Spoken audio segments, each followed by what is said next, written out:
Assalamualaikum warahmatullahi wabarakatuh. Alhamdulillahirrabbilalamin. Wabihi nasta'in wala umuri dunya waddin. Wassalatu wassalamu ala asrofil anbiya'i wal mursalin wa ala alihi wa sahbihi ajmain amma ba'du. Yang saya hormati mahasiswa program Pascasarjana Prodi Pendidikan Guru Madrasah Ibtidaiyah.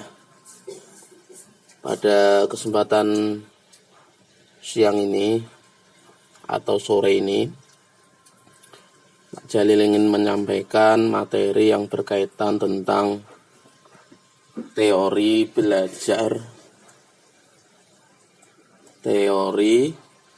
belajar behaviorisme, kemudian kognitivisme, kemudian konstruktivisme dan humanisme dalam pembelajaran IPA. Jadi setidaknya ada 4 teori yang hari ini kita bahas ya, untuk mendukung dalam proses pembelajaran atau meningkatkan pembelajaran IPA di SD atau di madrasah ibtidaiyah.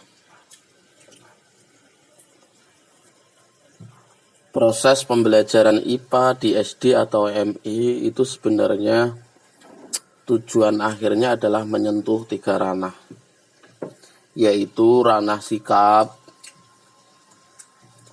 kemudian ranah keterampilan ya, kemudian ranah pengetahuan. Dengan kata lain, 3 ranah ini sebenarnya adalah hasil dari penurunan dari filsafat ya, ilmu filsafat. Filsafat yang kita ketahui itu kan sebenarnya ada 3 cabang gitu. Yang pertama adalah ontologi ya. Ontologi ini bicara tentang hakikat atau pengetahuan. Di sini adalah tahu apa. Kemudian yang nomor 2, filsafat itu cabang nomor 2 itu adalah epistemologi atau tahu bagaimana. Ini ranahnya nanti keterampilan. Kemudian yang terakhir, filsafat itu cabangnya ada aksiologi, yaitu tahu mengapa. Nanti produknya, outcome-nya adalah sikap. Dengan demikian ya, tujuan pembelajaran kita nanti proses inovasi yang diberikan guru di dalam kelas itu akan mencakup 3 keterampilan ini atau 3 ranah ini ya, ranah sikap, ranah keterampilan, dan ranah pengetahuan.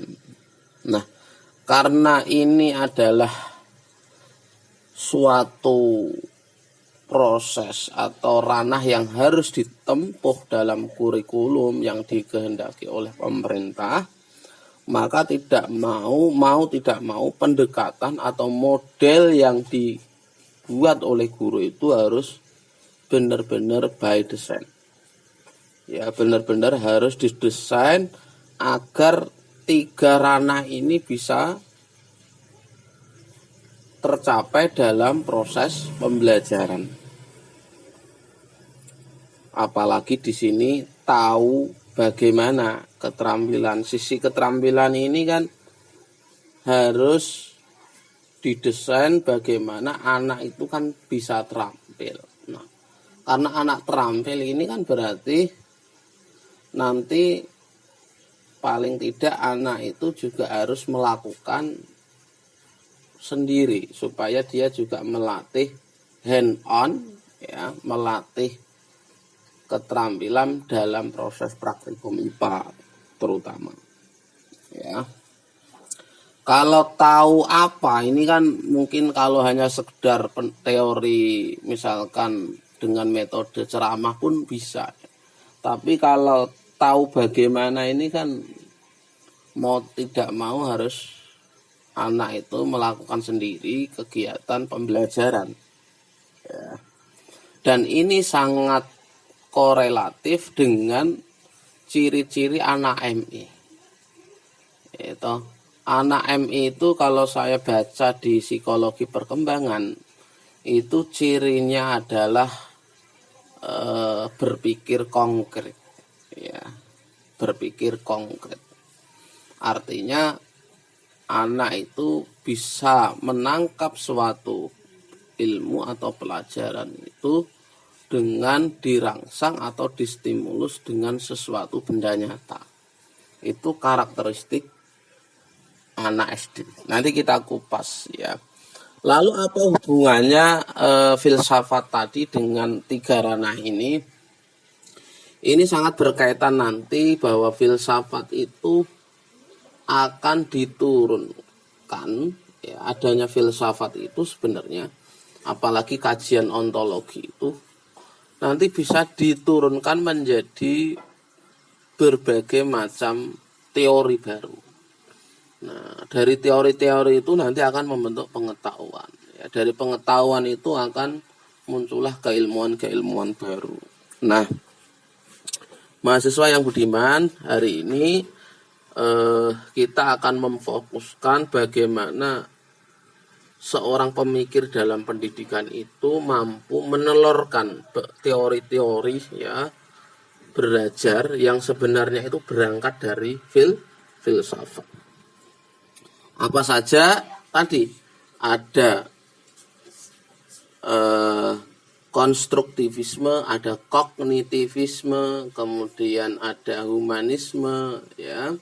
Itu sebenarnya adalah teori-teori belajar yang diturunkan dari filsafat. Nah, teori belajar yang pertama adalah teori belajar behaviorism, ya. Teori belajar behaviorism itu dipelopori oleh pertama adalah Thorndike. Thorndike ini tahun 1913. Kemudian Ivan Pavlov. Kemudian ada Skinner tahun 1974. Nah, 3 orang inilah yang kemudian mempopulerkan teori belajar behaviorism. Nah, kemudian ada lagi tokoh yang bernama Gagne, ya, kemudian Bandura, ya. Bandura ini dan Gagne ini juga ilmuwan pendidikan yang juga punya kontribusi terhadap pengembangan teori behaviorism. Nah, teori behaviorism itu sebenarnya tadi diturunkan dari filsafat behaviorism. Nah, teori ini itu sebenarnya apa, toh mahasiswa yang budiman? Secara sederhana, ya, kalian mungkin di waktu S1 sudah banyak mempelajari teori-teori ini. Secara sederhana, belajar ini adalah melibatkan hubungan stimulus dan respon.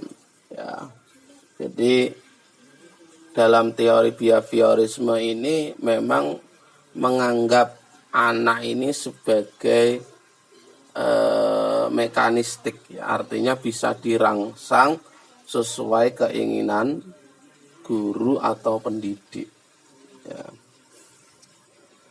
Sehingga hubungan stimulus dan respon ini nanti akan semakin kuat. Itu tergantung reinforcement yang diberikan oleh guru, ya. Teori yang paling terkenal itu adalah teori operant conditioning, ya, atau pengkondisian operan. Apa itu? Yaitu suatu proses penguatan perilaku operan, yaitu penguatan positif ataupun negatif yang dapat mengakibatkan perilaku tersebut dapat berulang kembali. Nah, di teori operan conditioning ini ternyata ada hubungan S dan R ini bisa kuat apabila ada reinforcement positif dan reinforcement negatif, ya. Nah, bentuknya dalam apa? Kalau dalam pembelajaran IPA ini salah satunya adalah dengan memberikan drill, ya, materi yang diberikan atau dengan cara memberikan penguatan kepada siswa yang mampu menjawab pertanyaan yang diberikan guru, misalnya dengan apa? Dengan misalkan memberikan acungan jempol. Nah, jadi acungan jempol yang diberikan oleh seorang guru itu sebenarnya adalah bagian dari teori behaviorism. Harapannya apa? Harapannya siswa itu semakin bersemangat, ya. Karena acungan jempol itu disebut juga sebagai stimulusnya, ya. Nah, harapannya respon anak itu nanti anak itu semakin bersemangat, ya, merasa dia diperhatikan, merasa dia diberikan apresiasi. Jadi apresiasi dalam teori behaviorism itu tidak hanya dalam bentuk hadiah, ya, bisa dalam bentuk wujud yang lain, ya, acungan jempol, ya, kemudian dalam bentuk misalkan apa, mimik muka yang menyenangkan, ya, senyuman, itu adalah bagian reinforcement positif yang bisa diberikan kepada seorang guru, dan itu gak bayar, ya, itu kan gratis. Tapi kenyataannya memang prakteknya itu sangat sulit diterapkan, ya. Masih banyak guru itu kadang karena mungkin ya kita nggak tahu, ya, karena macam-macam itu, ya, guru-guru itu di lapangan tuh macam-macam, jaga image lah, ya, takut nanti derajatnya turun lah, dan seterusnya. Kadang alasan-alasan yang sebenarnya tidak masuk akal itu sering terjadi di lapangan, ya. Sebenarnya dengan kita memberikan acungan jempol, memberikan apresiasi, itu tidak akan pernah menurunkan harkat dan martabat seorang guru. Kemudian rancangan pembelajaran dengan teori behaviorism, ya. Skinner yang dirancang, ya, Skinner ini yang tadi menggagas teori operan conditioning itu menghendaki apabila menerapkan teori behaviorism dalam pembelajaran, maka pembelajaran itu benar-benar harus dirancang. Kenapa? Karena agar pengetahuan siswa itu tetap dalam pikiran atau benak siswa, ya. Yang pertama yang harus dilakukan itu adalah menetapkan tujuan yang jelas. Nah, biasanya ini kita bisa masukkan ke dalam, ya, RPP atau rencana pelaksanaan pembelajaran. Ya, di awal RPP itu kan ada tujuan pembelajaran yang diturunkan dari standar kompetensi. Kalau di kurikulum 13 itu adalah kompetensi inti, ya, kompetensi inti, kemudian diturunkan menjadi kompetensi dasar kemudian diturunkan jadi indikator. Itu harapannya apa? Dengan menetapkan tujuan yang jelas, ya, misalkan adalah untuk ranah sikapnya, untuk ranah pengetahuannya, ya, untuk ranah keterampilannya, itu memang benar-benar sudah ditetapkan. Nah, kenapa harus kita tetapkan? Karena ini nanti untuk mengetahui seberapa jauh keberhasilan pembelajaran yang sudah kita lakukan. Kemudian yang kedua yaitu memberikan tekanan kepada kemajuan individu sesuai dengan kesanggupannya. Jadi memberikan tekanan ya kepada kemajuan individu dengan sesuai dengan kesanggupannya. Jadi guru terus memberikan pantauan ya kemajuan individu ya sesuai dengan kesanggupannya. Terus yang ketiga pentingnya penilaian yang terus menerus ya. Jadi guru memberikan penilaian ya tidak hanya sekali, dua kali tapi terus menerus ya. Yang keempat, prosedur pengajaran dilakukan melalui modifikasi atas dasar hasil evaluasi. Nah, penilaian atau evaluasi yang diberikan itu diharapkan nanti jadi bahan evaluasi. Ya, kira-kira pembelajaran sebelumnya itu sudah berhasil atau tidak itu kan berdasarkan hasil evaluasi yang dilakukan oleh siswa atau anak. Kemudian yang kelima, hendaknya digunakan positif reinforcement ya, penguatan positif secara sistematis dan variasi. Dan segera manakah respon siswa yang telah terjadi. Jadi penguatan positif itu tadi macam-macam ya. Nanti di slide tersendiri juga ada saya jelaskan. Yang keenam ada prinsip mastery learning atau belajar tuntas. Jadi kalau nggak tuntas nanti biasanya akan diberikan remedial. Nah, jadi sebenarnya remedial yang diterapkan oleh guru di sekolah itu adalah bagian teori behaviorism. Kemudian yang ketujuh ini program remedial bagi siswa yang memerlukan harus diberikan agar mencapai prinsip tujuan belajar tuntas. Dan yang terakhir,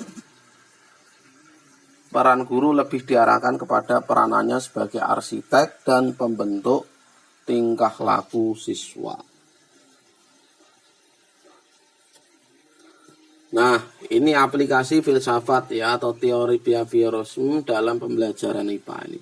Yaitu dengan memberikan pujian, kemudian memberikan nilai ya. Nilai ini kemudian tepuk tangan, senyuman, jempol, membuat bangga siswa yang telah berhasil. Ya, untuk siswa yang tidak berhasil menjawab pertanyaan yang diberikan guru akan diberikan kegiatan remedial sebagai bentuk penguatan berupa pengulangan atau drill. Jadi ini adalah bentuk-bentuk aplikasi pembelajaran behaviorisme dalam pembelajaran IPA. Dan ini juga bisa dilakukan pada pembelajaran yang lain, tidak hanya IPA sebenarnya. Baik, saya lanjutkan. Pertanyaan ya, ada pertanyaan.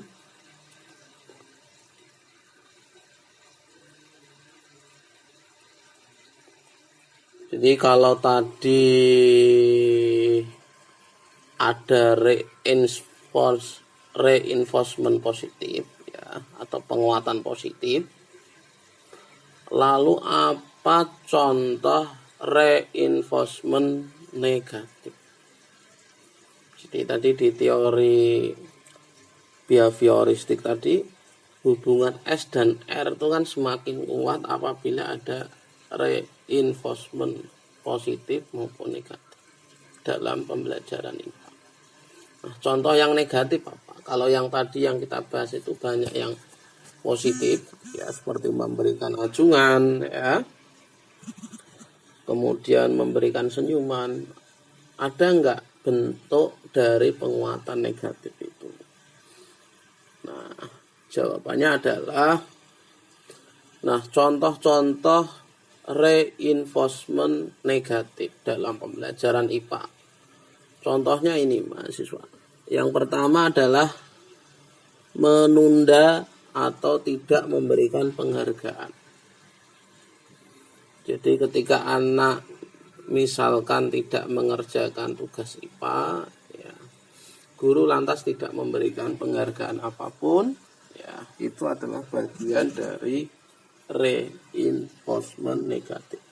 Yang kedua, memberikan tugas tambahan. Ya, misalkan anak tadi nilainya di bawah KKM, ya kriteria ketuntasan minimal, maka guru memberikan tugas ya supaya anak bisa mencapai ketuntasan tadi. Nah, itu termasuk bagian dari reinforcement negatif. Yang ketiga, diminta mengulang praktikum yang gagal. Jadi IPA itu kan nanti identik dengan eksperimen, identik dengan praktikum. Apabila ada kelompok yang melakukan praktikum yang gagal, nah guru bisa meminta kepada kelompok yang bersangkutan untuk mengulang. Nah, itu bagian dari reinforcement yang sifatnya negatif. Terus yang keempat ya, ini yang dalam bentuk tindakan atau dalam bentuk sikap ya, yaitu menggeleng ya, kening berkerut, muka kecewa. Nah, itu adalah bagian dari reinforcement negatif. Nah, ini dilatih ya. Jadi kalau bisa kalian latihan di depan kaca ya, caranya menggeleng, caranya kening berkerut dan muka kecewa itu bagaimana. Ya jangan sampai punishment atau kesalahan yang dibuat anak itu jangan sampai dalam bentuk hukuman fisik ya. Karena apa? Nanti yang akan bermasalah itu kan pastinya adalah guru yang bersangkutan. Hindari hukuman fisik. Nah, ternyata reinforcement itu bisa dalam bentuk seperti ini ya. Jadi punishment yang mendidik itu ya seperti ini. Ya, itu ya Bapak Ibu yang nanti terjun menjadi seorang guru di MI. Berikutnya, teori belajar kognitivisme. Ya. Jadi teori ini adalah teori yang kedua. Kalau yang pertama adalah behavioristik, yang kedua adalah kognitivisme. Siapa tokohnya? Tokohnya adalah David Paul Ausubel ya. Kemudian ada Jerome Bruner ya. Jerome Bruner. Dan satu lagi mungkin saya lupa, sebenarnya malah tokoh utamanya sebenarnya. Itu adalah Piaget, Jean Piaget ya.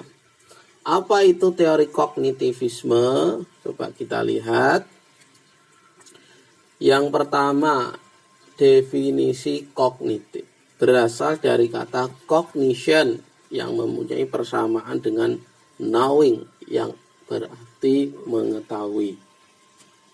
Yang kedua, teori belajar kognitif ya, ini adalah mementingkan proses belajarnya daripada hasil belajarnya.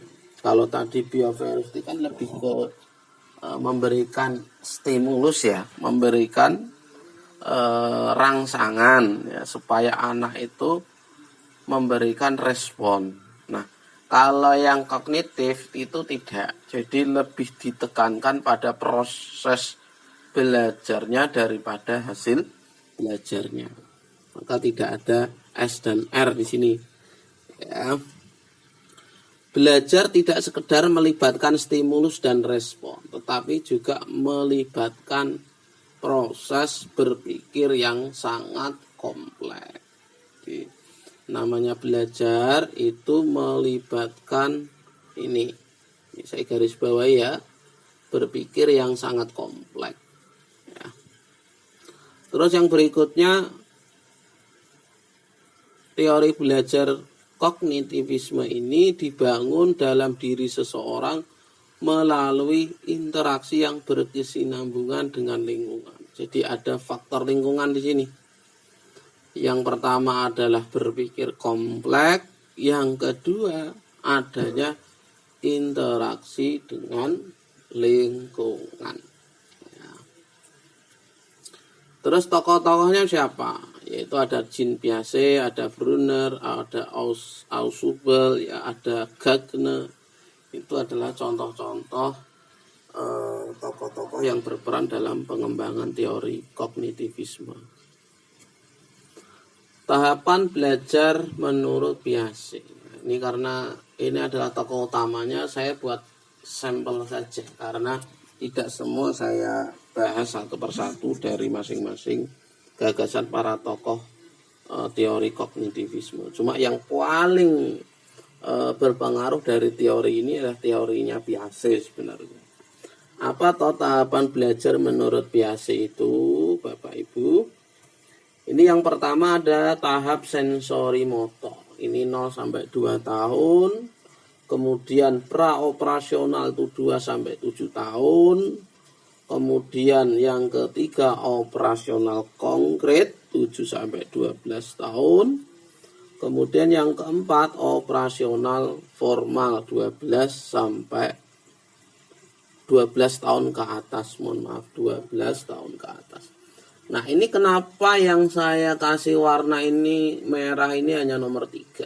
Ya, karena ini yang paling penting nanti. Yang kita bahas ya ini. Karena usia MI atau SD ini kan di tahap menurut Piaget itu adalah tahap operasional konkret. Ya. Jadi anak-anak MI kita ini yang kita ajar ini mereka pada fase operasional konkret. Ya. Terus berikutnya, apa itu operasional konkret? Bagaimana implikasi yang harus dilakukan oleh guru dalam pembelajaran IPA di level MI atau SD? Ini penting. Karena anak-anak kita ini di level nomor 3 ini dengan ciri khasnya adalah operasional konkret, tentunya dalam mengembangkan inovasi pembelajaran IPA ini akan sangat berbeda ketika mengembangkan pada level nomor 1, 2, dan 4. Nah, coba kita gali informasi ciri-cirinya apa tuh operasional konkret itu anak-anak kita ini. Jadi operasional konkret itu ciri-cirinya ada 2. Ya, yang pertama, pemikiran mereka itu logis terorganisir. Ya. Tetapi masih konkret. Jadi mereka itu sudah berpikirnya adalah logis, bisa diterima oleh akal. Kalau tidak bisa diterima oleh akal ya mereka akan menanyakan kebenarannya atau meyakinkan kepada orang lain atau orang yang dekat dengan dia. Dan terorganisir. Tetapi masih konkret. Konkret itu membutuhkan benda-benda konkret dan dapat diamati secara langsung. Itu maksudnya begitu. Jadi dalam memahami suatu definisi IPA itu, pengetahuan IPA itu, anak itu masih membutuhkan benda yang sifatnya adalah konkret dan bisa diamati secara langsung. Dengan demikian bagaimana? Guru harus menghadirkan ya setidaknya pembelajaran berbasis kontekstual, ya tekstual, kontekstual. Misalkan mendeskripsikan ciri-ciri reptil ya.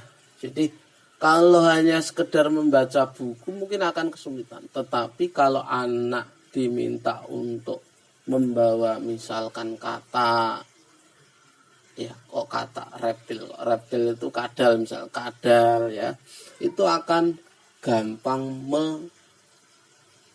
mengidentifikasi ciri-ciri dari reptil ya, termasuk misalkan mau belajar tentang amfibi itu guru memang ada baiknya membawa langsung contoh-contoh dari hewan yang mau dipelajari. Terus yang kedua, ciri yang kedua itu adanya interaksi dengan lingkungan. Jadi ciri-ciri operasional konkret itu ada logis, terorganisir, dan adanya interaksi dengan lingkungan. Karena lingkungan ini kalau dalam piramida Edgar Dale itu termasuk media yang sifatnya itu sangat konkret, ya, sangat konkret dan bisa langsung dicerna oleh anak. Maka salah satu nanti pendekatan dalam pembelajaran IPA itu adalah pendekatan jelajah alam sekitar, JAS, atau pendekatan saling temas, sains, lingkungan, teknologi, masyarakat, STM itu, sains, teknologi, dan masyarakat. Ya, karena lingkungan ini sebagai laboratorium yang bisa dijadikan sebagai sumber belajar IPA. Ya. Kemudian tahapan belajar menurut Piaget itu ada 3. Yang pertama adalah asimilasi, yang kedua akomodasi, dan yang terakhir ekuilibrasi. Asimilasi itu adalah integrasi pengetahuan lama dan yang baru, atau yang sudah ada kemudian digabungkan dengan pengetahuan yang baru diterima. Misalkan mengajarkan IPA konsep rantai makanan. Anak itu pasti sudah tahu, oh yang namanya belalang itu mesti makan rumput, ya kan. Kemudian belalang itu biasanya dipakai orang tuanya untuk memberi makan burung orang tuanya, ya. Burung ayahnya. Burung apa, Pak? Misalkan burung kutilang, ya, bukan burung yang lain, ya. Nah, kemudian dari burung itu nanti biasanya dimakan oleh dia akan lihat, misal kau pernah dimakan ular, seperti itu. Nah, sebenarnya pengetahuan awal itu sudah dimiliki oleh anak, entah melalui proses observasi, entah melalui proses pengamatan langsung, atau melalui apapun, itu mesti ada. Cuma di sini dia akan mencoba ketika mendapat pelajaran baru berkaitan dengan konsep rantai makanan. Nah, dia mulai menggabungkan itu. Apapun yang dia miliki selama observasi di alam itu akan dia gabungkan, dia integrasikan. Sehingga dari situ itu ternyata rumput, ya tadi makan rumput, tadi belalang makan rumput. Oh ternyata yang namanya belalang karena makan rumput, maka dia disebut herbivore. Kemudian burung makan belalang, ya dia disebut omnivore.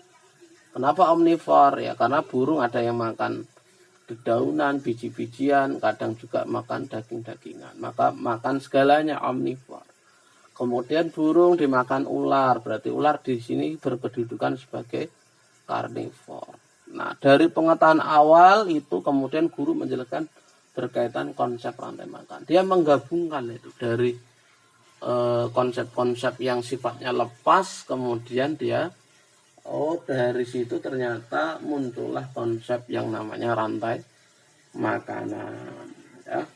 Kemudian akomodasi. Akomodasi itu adalah penyesuaian antara struktur kognitif ke dalam situasi yang baru. Jadi, ternyata konsep rantai makanan yang diajarkan oleh guru itu ternyata contohnya tidak selalu diawali dengan, misalkan selalu diawali dengan rumput-rumputan. Gitu. Ada juga yang memakan atau dimulai dari fragmen atau detritus. Misalkan cacing, ya. Cacing itu kan di dalam tanah, ya. Maka yang dia makan itu sebenarnya adalah fragmen atau detritus. Ya, jadi dari daun-daun yang sudah membusuk menjadi fragmen itu dimakan oleh cacing. Ternyata rantai makanan itu tidak hanya sekedar rantai makanan perumput, tapi bisa juga dalam bentuk rantai makanan yang lebih lebih luas ya. Itu namanya adalah rantai makanan detritus. Kemudian yang ketiga ekuilibrasi. Itu biasanya proses penyesuaian yang berkesinambungan antara asimilasi dan akomodasi. Ekuilibrasi itu librasi itu artinya tetap gitu loh, konstan. Jadi pengetahuan yang dia dapatkan dari proses asimilasi dan akomodasi itu tetap tidak goyah ketika ada ilmu yang kemudian mencoba untuk mempengaruhinya ya, karena dia sudah mantap mendapatkan konsep dari pengetahuan awal, kemudian dari informasi dari seorang guru. Nah, ini perbedaan teori Piaget, Brunner, dan Ausubel. Jadi ini sebenarnya perbedaannya hanya tipis. Kalau Piaget itu proses belajar terjadi menurut tahap-tahap perkembangan.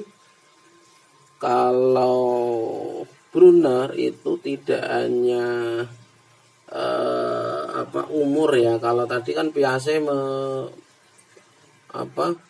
membagi umur-umur tadi ya, 0 sampai berapa tadi ya. Nah, kalau Brunner tidak, tapi lebih menekankan pada materi pelajarannya ya. Kemudian untuk Ausubel ya, proses belajar terjadi jika siswa mampu mengasimilasikan pengetahuan yang dimilikinya dengan pengetahuan baru. Kemudian untuk Piaget, proses belajar terjadi melalui 3 tadi, ada asimilasi, akomodasi, dan ekuilibrasi. Kalau menurut Brunner itu ada aktivitas, visual, verbal, dan simbolik. Kemudian kalau Ausubel itu ada 2 tahap, yaitu memperhatikan stimulus yang diberikan, dan yang terakhir memahami makna stimulus, menyimpan dan menggunakan informasi yang sudah dipahami ya kan. Baik, yang ketiga itu teori belajar konstruktivisme. Konstruk itu kan membangun. Oke, paham konstruktivistik menjelaskan bahwa pengetahuan merupakan konstruksi atau bentukan dari orang yang mengenal sesuatu atau skemata.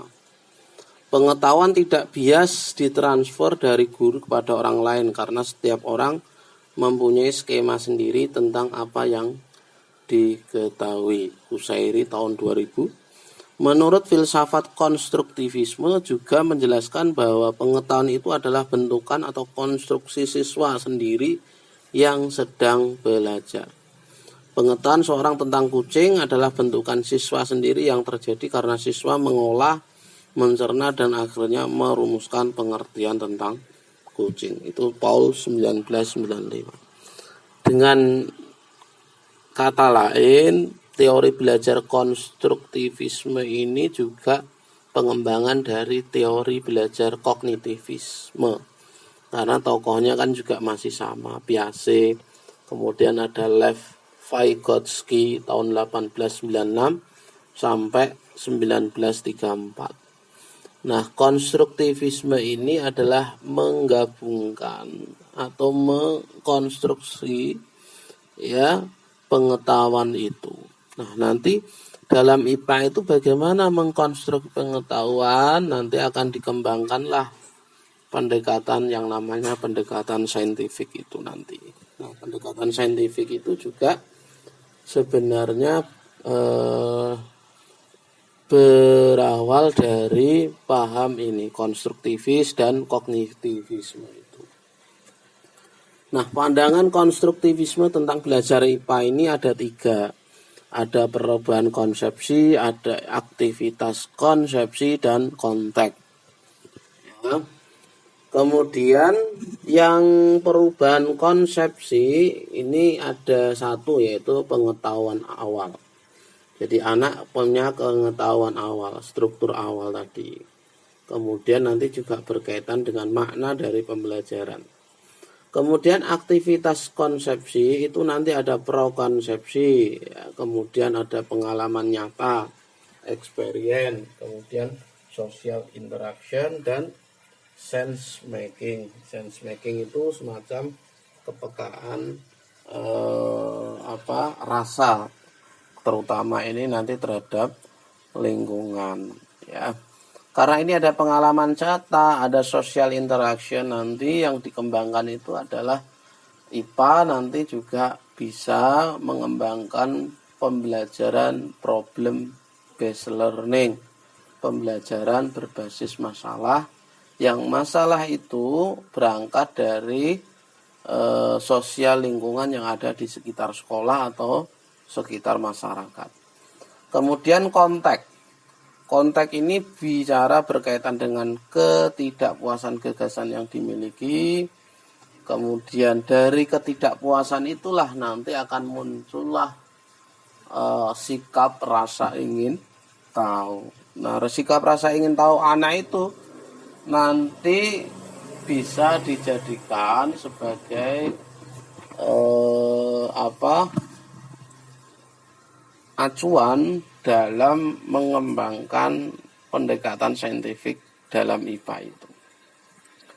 Kemudian rasa ingin tahunya anak itu, ketidaktahuan anak itu, ya, dalam konteks pembelajaran itu, kemudian ditindaklanjuti dalam pembelajaran saintifik, maka gagasan-gagasan yang diberikan oleh guru itu hendaknya bisa dipahami, bisa diterima. Karena ciri khas IPA itu kan logik, ya, logical, bisa diterima oleh akal, ya, atau plausible, ya. Dan tentunya nanti harapannya dengan pembelajaran IPA itu bisa memberikan manfaat yang bisa dirasakan oleh orang lain, ya. Misalkan memanfaatkan misalkan praktikum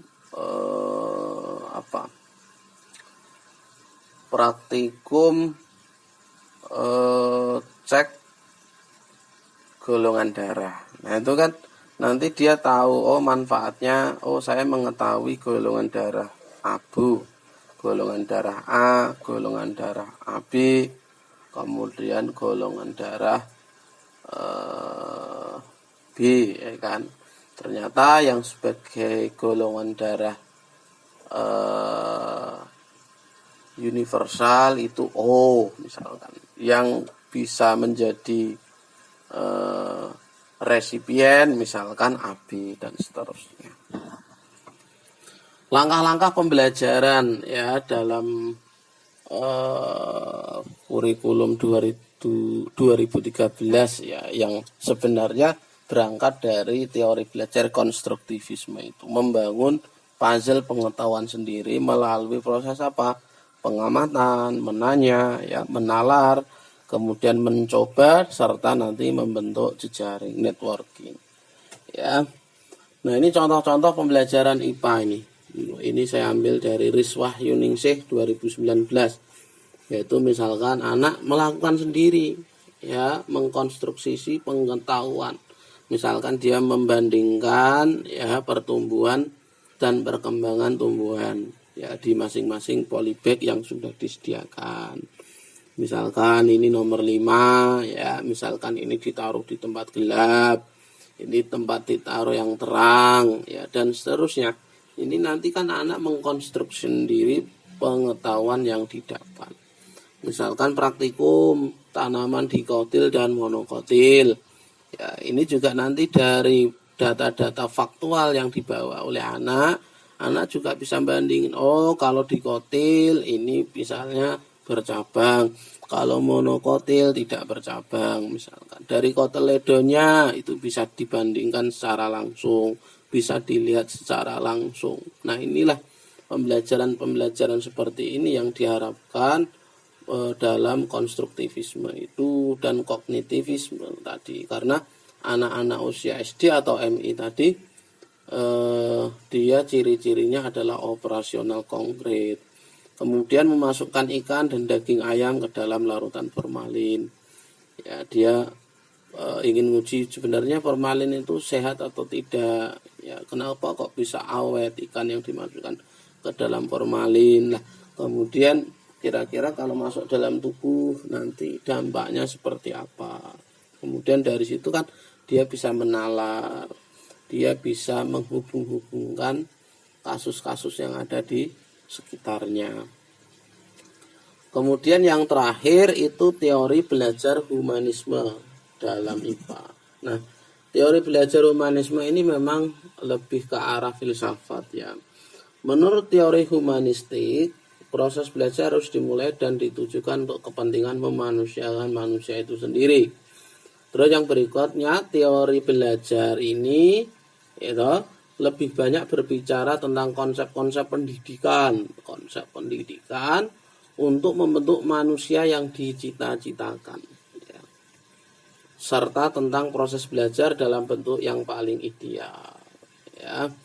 Teori humanistik ini antara lain tampak juga dalam pendekatan belajar yang dikemukakan oleh Ausubel, yaitu pandangannya tentang belajar bermakna atau meaningful learning, yaitu belajar bermakna, yang juga tergolong dalam aliran kognitif. Tokoh yang mendukung teori ini adalah Kolff, kemudian Hani, Mumford, Habermas, Bloom, dan Krathwohl, dan Ausubel. Ya. Nah, teori belajar humanisme ini, mahasiswa yang budiman, jadi lebih menekankan dari sisi sisi manusia yang dicita-citakan. Tadi kan kembali ke tadi ya, 3 ranah dalam pembelajaran IPA itu kan ada 3 tadi, pengetahuan, keterampilan, sikap ya. Nah, sikap ini sebenarnya yang ingin dicita-citakan ya. Mendikbud itu kan sudah membuat 18 karakter. Nah, karakter atau karakter-karakter luhur sebagai manusia yang dicita-citakan di sini kan bisa sebenarnya didesain dengan pembelajaran IPA. Jadi karakter itu tidak hanya tugasnya guru PAI, tidak hanya guru PKN saja, tapi guru sains pun itu juga bisa menebarkan semangat nilai-nilai kehidupan ya.